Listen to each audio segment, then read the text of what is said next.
আজকে আমরা দেখব যে এসএসসি পরীক্ষার রেজাল্ট কিভাবে আমরা পাবো। আগামী 10 তারিখে আমাদের এসএসসি পরীক্ষার রেজাল্ট হবে। আমরা আজকে দেখব এসএমএস এর মাধ্যমে কিভাবে রেজাল্ট পাবো।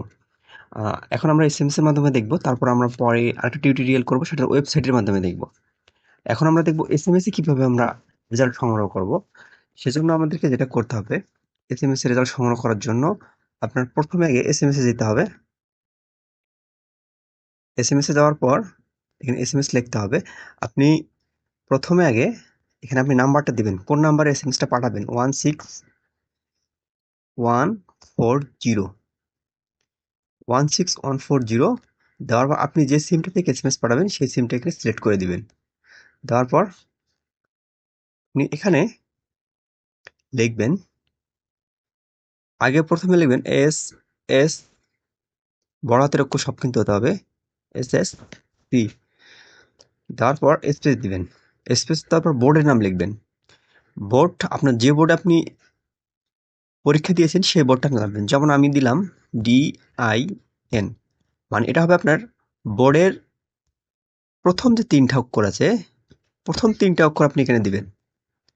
প্রথম 3টা অক্ষর দেওয়ার পর স্পেস দিবেন। দেওয়ার পর এখানে দিবেন রোল নাম্বার। যেমন আমার রোল নাম্বারটা হচ্ছে 2023। যে রোল নাম্বারটা হচ্ছে এই রোল নাম্বারটা এখানে দিতে হবে। তারপর দিয়ে আবার স্পেস দিতে হবে। স্পেস দেওয়ার পর এখানে ইয়ার, মানে আপনি কত সালে পাস পরীক্ষা দিয়েছেন, যেমন 2026।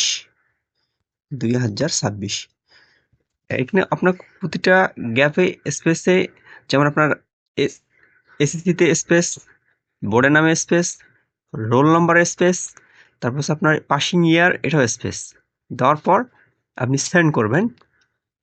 যে নাম্বারে যে সিম থেকে সেন্ড করবেন সেই সিমটা সিলেক্ট করে দেওয়া হয়েছে।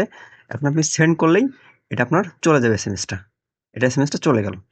এখানে আপনার ফিরতি একটা এসএমএস আসবে, যে এসএমএসের মাধ্যমে আপনার রেজাল্টটা দেখাবে। আপনার এখানে আরেকটা জিনিস বলে রাখি, যে আপনি যে বোর্ডে পরীক্ষা দেন না কেন, আপনার বোর্ডের প্রথমে 3টা যে অক্ষর আছে সেই 3টা অক্ষর আপনি এখানে ব্যবহার করবেন। ঠিক আছে? এভাবে আপনি রেজাল্ট নিতে পারবেন। এটা আমার এখনও এসএমএসটা চালু হয়নি, যার ফলে এখন এসএমএসটা সেন্ড কমপ্লিট দেখালো না। যখন এসএমএসটা চালু হবে, এটা আপনার রেজাল্ট প্রকাশ পাওয়ার পর আপনি এটা সেন্ড করবেন, তাহলে আপনার এসএমএসটা আসবে এবং আপনি রেজাল্টটা পাবেন। হয়তো অনেক সময় এসএমএস লেটে আসতে পারে, সেক্ষেত্রে হয়তোবা দেখা যায় যে নেটওয়ার্ক সার্ভার জাম থাকার কারণে আসতে পারে। সেক্ষেত্রে আপনার হয়তো 2-3 মিনিট ওয়েট করতে হবে, করলেই আপনি এসএমএসটা পেয়ে যাবেন। আপনি এভাবে আপনার এসএসসির রেজাল্ট সংগ্রহ করতে পারবেন। ধন্যবাদ সবাইকে।